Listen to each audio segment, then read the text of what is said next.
Make some noise. Adidi, Adidi.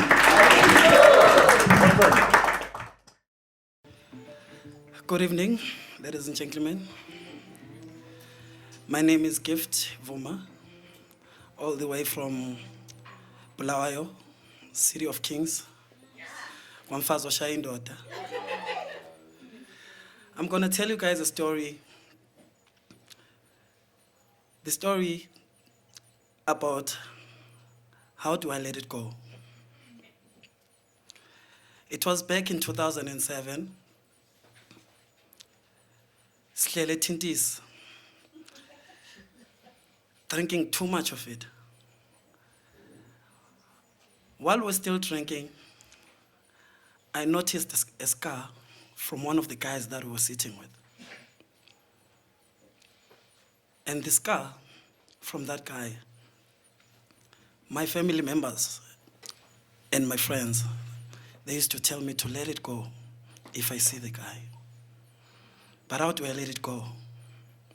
He's here now, and I'm here. About 2 months ago, me and my friend Marvin were coming from a wedding, so we decided to get our own after party.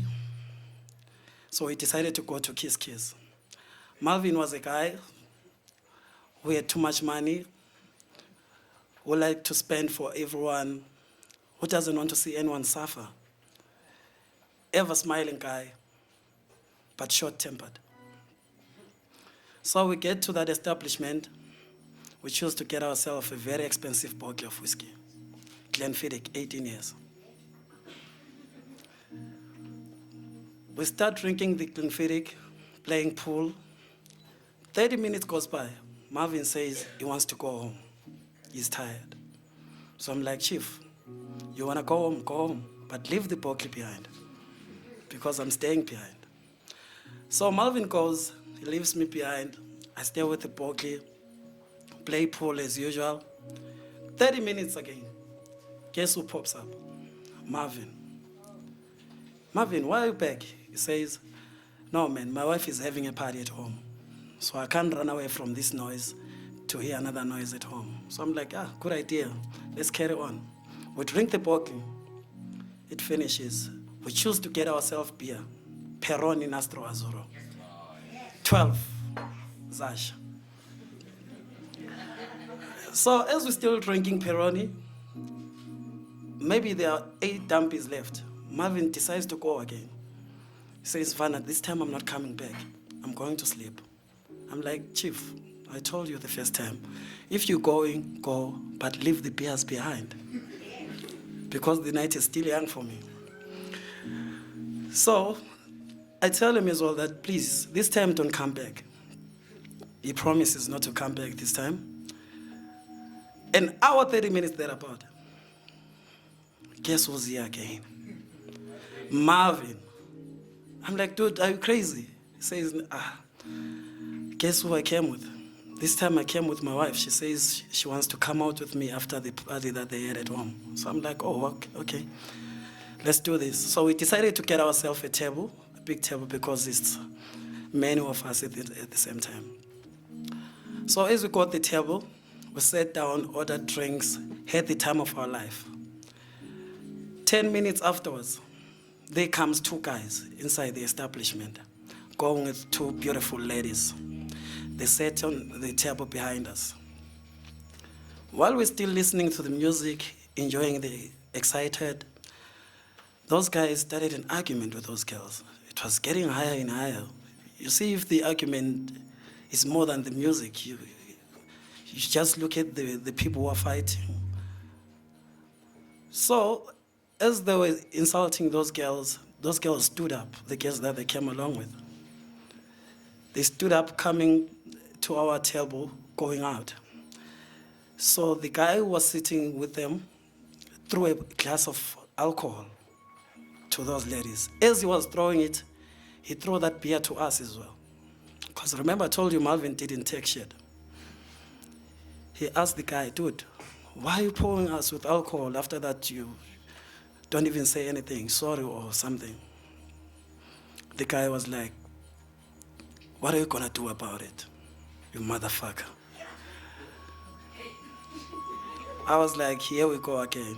I knew it wasn't gonna end well. Marvin jumped over the table to the guy, up and down with the guy.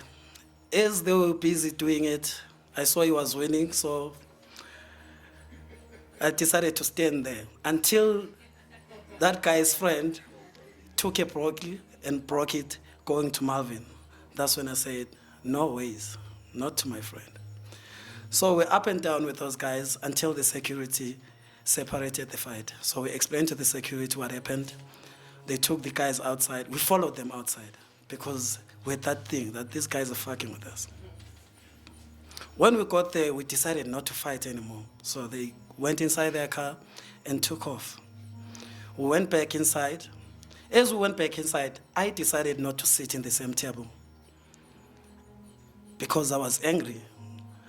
It happened too fast. So I went to sit in the table where those guys were sitting before, just to cool down. I don't want to talk to anyone. 10 minutes thereabout, those guys are back again. So when I see the guy, I'm like, okay, it's round 2. I'm going for this guy. But as I stood up, I knew that those guys, they lost. They can't just come back for nothing. There is something that they're having. It's either a knife or a gun, whatsoever. So I just stood up on that table. The guy throws a broccoli at me.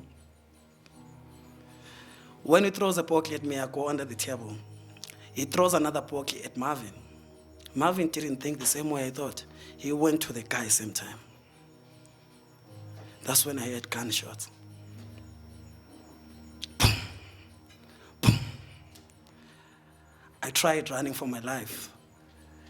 Went with the fire escape, going outside. The other guy who was a witness, he told me, my man, you're running, your friend got shot inside. So remember, as I didn't know if those guys are still inside looking for me, but my friend is fighting for his life again.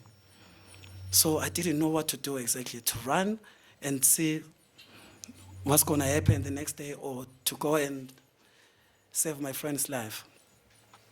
So I decided, come what may, let me go save my friend's life first.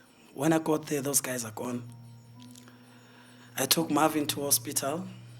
The doctors told me they're taking him to theater because it was a close range. I must come the next day. So I went home, tried to call family members and friends, only to find out from one of them that Marvin has passed on.